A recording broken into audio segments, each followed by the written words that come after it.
केंद्रीय राज्यमंत्री मुरलीधर मोहोळ यांच्या कार्यकर्त्यांवर हल्ला करणाऱ्या गजा मारणे गँगच्या गुंडांना पकडून पोलिसांनी त्यांची शहरात धिंड काढली। तर गजा मारणेला पोलीस स्टेशनमध्ये बोलवून आरोपींप्रमाणेच खाली बसायला लावलं। गजा मारणेचा एक फोटो सध्या सोशल मीडियावर व्हायरल होतोय। गुंडगिरी करणाऱ्यांना सोडणार नाही असा इशारा मुरली अण्णांनी दिला होता आणि त्यानंतर आयुक्त अमितेश कुमार यांनी गुंडांची शोध मोहीम सुरू केली। गजा मारणे टोळीचे गुंड सापडल्यानंतर त्यांची शहरातून धिंड काढण्यात आली।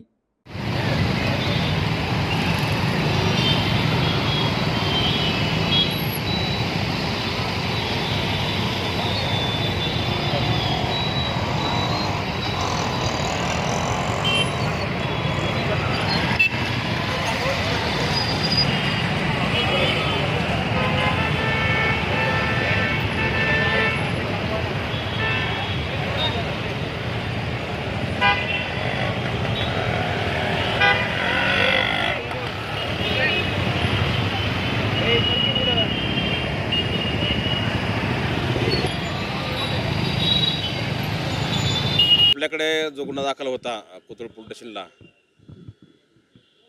CR नंबर 46/22 याच्यामध्ये 3/7चा गुन्हा दाखल आहे।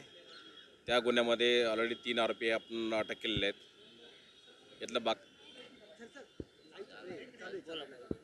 याच्यातला एक वॉन्टेड आरोपी जो आहे गजानन मारणे याला आज पोलिसांनी अटक केलेली आहे या गुन्ह्यामध्ये आणि पुढील तपास पोलीस याच्यामध्ये करत आहेत।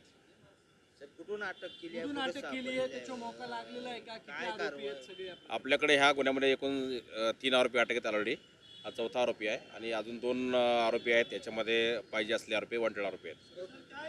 कुठे सापडला गजानन मारणे? कुठे सापडला? देवेंद्र जो प्रकरणात किती जणांना ताब्यात घेतले आणि गजा मारणे कोणत्या अंतर्गत अटक केलेली आहे? या गुन्ह्यामध्ये देवेंद्र जोगच्या मॅटरमध्ये 307चा गुन्हा दाखल आहे। त्या गुन्ह्यामध्ये ऑलरेडी 3 आरोपी अटक आहेत आणि हे 4था आरोपी आता आपण ताब्यात घेतलेला आहे। अजून याच्यामध्ये 2 आरोपी अजून वॉन्टेड आहेत। त्याचा पण पोलीस लवकरच शोध घेतील आणि त्यांना पण अटक करतील।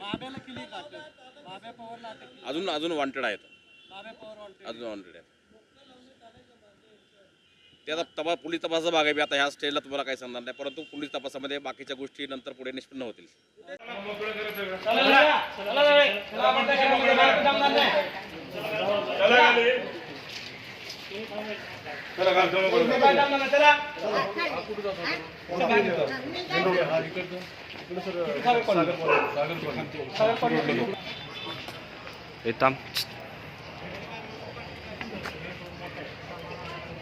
कुठला मेन रोड?